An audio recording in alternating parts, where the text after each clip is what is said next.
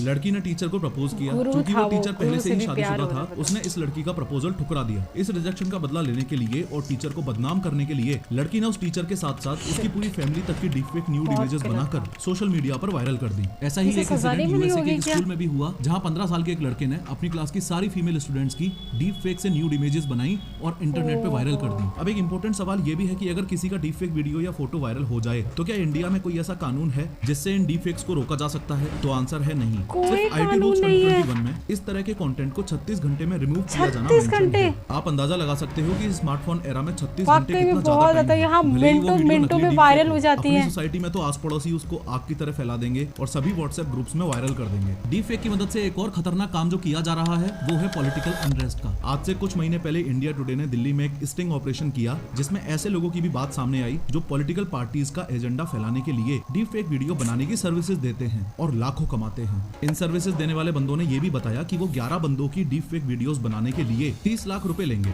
HD quality में videos देंगे और आम आदमी उस वीडियो को देखकर ये नहीं पहचान पाएगा कि असली वीडियो है या फिर डीप फेक वीडियो है। इवन इसी डीप फेक के यूज से पॉलिटिक्स में 2-3 बार ऑलरेडी बड़ी कंट्रोवर्सीज हो चुकी हैं।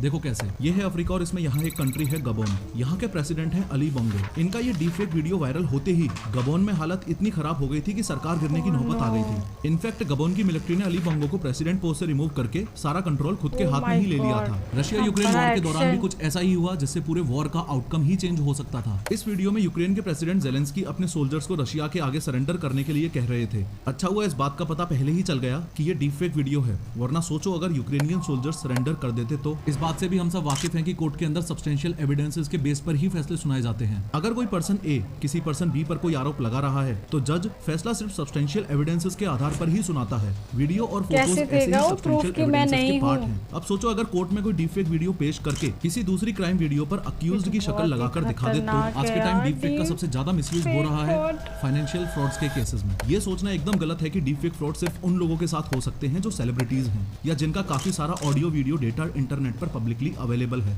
इस बात का एक बहुत ही सॉलिड प्रूफ है 20 जनवरी 2023 को एरिजोना यूएसए में हुआ ये रियल इंसिडेंट। फोन उठाते ही जेनिफर के पैरों के नीचे से जमीन ही खिसक गई। फोन पर उसकी बेटी ब्रियाना रोती हुई बोल रही है, Mom, these bad men have me. Save me.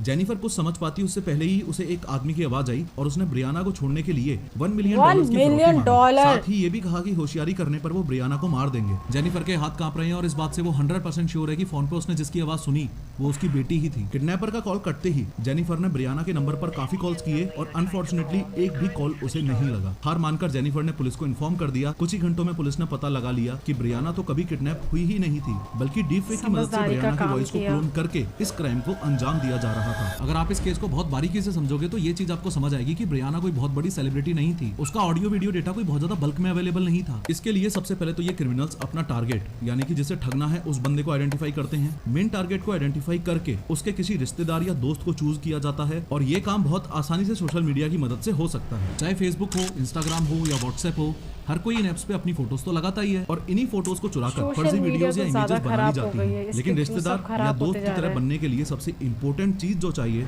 वो है आवाज। इसके लिए टारगेट के उस रिश्तेदार को कॉल करके उसकी आवाज को रिकॉर्ड किया जाता है। यहाँ सबसे बड़ा कैच ये है कि कॉल लंबा हो ऐसा जरूरी नहीं है, कुछ सेकंड्स में भी ये काम हो सकता है। किसी किसी केस में तो ये आवाज भी आपके सोशल मीडिया हैंडल से ही आसानी से मिल जाती है। हांगकांग की एक कंपनी में तो ऑनलाइन वीडियो कॉल की मीटिंग में एक ऐसा फ्रॉड हुआ जो टोटली अनबिलीवेबल है। कंपनी के फाइनेंस डिपार्टमेंट में एक वीडियो कॉन्फ्रेंस चल रही है जिसमें ऑफिस के काफी सारे एम्प्लॉइज मौजूद हैं। वीडियो कॉन्फ्रेंस को हेड कर रहे हैं उस कंपनी के CFO यानी चीफ फाइनेंस ऑफिसर। लेकिन शॉकिंग बात यह है कि इस फाइनेंस वर्कर को छोड़कर इस कॉन्फ्रेंस का हर एम्प्लॉय ही नकली है, यानी कि डीप फेक टेक्नोलॉजी से बना हुआ है और इतना ज्यादा असली दिख रहा है कि इस एम्प्लॉय को एक बार के लिए कोई शक भी नहीं हुआ। और कॉन्फ्रेंस के दौरान ही CFO ने इस एम्प्लॉय से 200 मिलियन हांगकांग डॉलर्स यानी कि करीब 207 करोड़ रुपए अपने अकाउंट में ट्रांसफर करवा लिए। खैर अब डीप फेक बनाना तो बहुत ही आसान काम हो गया है। अब सोच के देखो कि यही फ्रॉड आपके या मेरे साथ हो जाए तो। ये तो आपने देख ही लिया कि ये वीडियोस इतने रियलिस्टिक लगते हैं कि आसानी से तो डिफरेंस पकड़ा जा ही नहीं सकता। तो क्या करें, फिर से Nokia 1100 यूज करने लग जाएं? ऑब्वियसली नहीं, लेकिन कुछ इंपॉर्टेंट बातों का ध्यान रखकर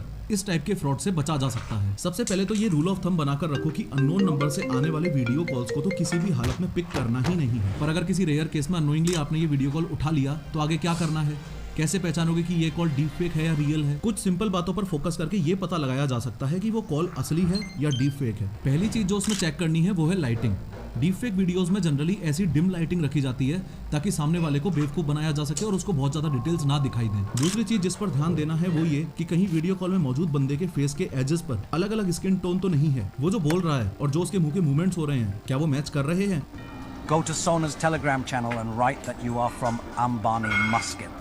She will help you make money. आखिरी चीज, कॉल के दौरान किसी भी तरह का डाउट हो रहा है तो उस बंदे को इस तरह से उसका हाथ अपने चेहरे के सामने से ले जाने को बोल दो। अगर वो डीप फेक होगा तो बंदा ऐसे ग्लिच करेगा। इस तरीके से अगर आप सामने वाले बंदे को उसके फेस का साइड व्यू दिखाने को बोलोगे करेगा तो ही नहीं। अगर वो डीप फेक होगा वो क्यों करेगा ऐसे? एक मास्क है जो फेस के ऊपर सामने वाले हिस्से में AI की मदद से पुट किया जा रहा है। डीप फेक फ्रॉड से बचने का सबसे पहला और मोस्ट इंपोर्टेंट तरीका ये है, इन द फर्स्ट प्लेस ज्यादा से ज्यादा लोगों को ये पता तो हो कि डीप फेक फ्रॉड्स एग्जिस्ट करते हैं। टेक्नोलॉजिकल लैंग्वेज में इस चीज को डिजिटल लिटरेसी बोला जाता है, जिसको जिसको ये पता है कि डीप फेक क्या है, कैसे काम करता है और ऐसे कॉल्स को पहचानना कैसे है, उस इंसान के साथ डीप फेक फ्रॉड करना काफी मुश्किल है। क्योंकि इस वीडियो में हमने इस बारे में काफी डिटेल में बात की है, तो आई बिलीव एक अवेयरनेस कैंपेन के नाते हम सबकी ये एक मॉरल रिस्पॉन्सिबिलिटी है कि अपने अपने फैमिली और फ्रेंड्स व्हाट्सएप ग्रुप्स में इस वीडियो की लिंक को शेयर किया जाए। डीप फेक फ्रॉड से बचने का दूसरा तरीका उस फेमस कहावत की तरह है, जैसे लोहा लोहे को काटता है, जहर जहर को काटता है, वैसे ही डीप लर्निंग बेस्ड ऐसे एडवांस टेक्नोलॉजिकल टूल्स बनने चाहिए जो रियल वीडियो और डीप फेक वीडियो में डिफरेंस बता सकें। शॉकिंगली मैकेफी की एक रिपोर्ट के अकॉर्डिंग इंडिया के 69% लोग रियल वॉइस और एआई जनरेटेड वॉइस में डिफरेंस ही नहीं पता कर पाते हैं। इसके लिए मैकेफी ने एक AI tool project mockingbird launch किया है, जिसकी मदद से डीप फेक वीडियो का पता लगाया जा सकता है। लेकिन वीडियो डिटेक्शन का कोई भी टूल आज तक ऐसा डेवलप नहीं हो पाया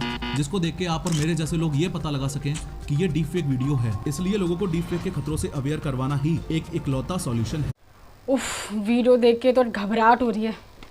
घबराहट ये हो रही है कि जो डीप फेक फ्रॉड्स है ये बहुत ही खतरनाक है। इसे पहचानने, वो कह रहे हैं कि इसे पहचानने का ये है, हाँ ये तो हम देख सकते हैं कि जो मास्क है वो उसकी जो लिपसिंग है और जो वो बोल रहा है वो सेम आ रहा है या नहीं आ रहा है, पर वो ऐसा तो कभी नहीं करेगा अपने फेस के सामने। अगर वो डीप फेक कॉल होगा तो वो क्यों करेगा, क्योंकि उसे पता है कि अगर मैं ऐसा करूँगा तो सामने वाले को पता चल जाएगा।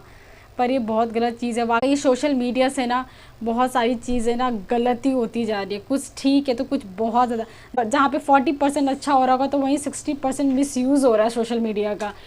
कॉल्स, इससे पहले कॉल्स, फ्रॉड कॉल्स बहुत आती है। मेरे साथ ही एक हो गया था कि मेरे फ्रॉड कॉल आई थी। उसने मुझे बोला कि आपके पापा ने बोले हैं कि मेरी बेटी को ट्रांसफ़र कर देना। मेरे दिमाग में आया कि पापा ने ऐसा क्यों बोला होगा कि मेरी बेटी को भेजना, 30,000 भेजने, और 30,000 का मेरे पास मैसेज आ गया।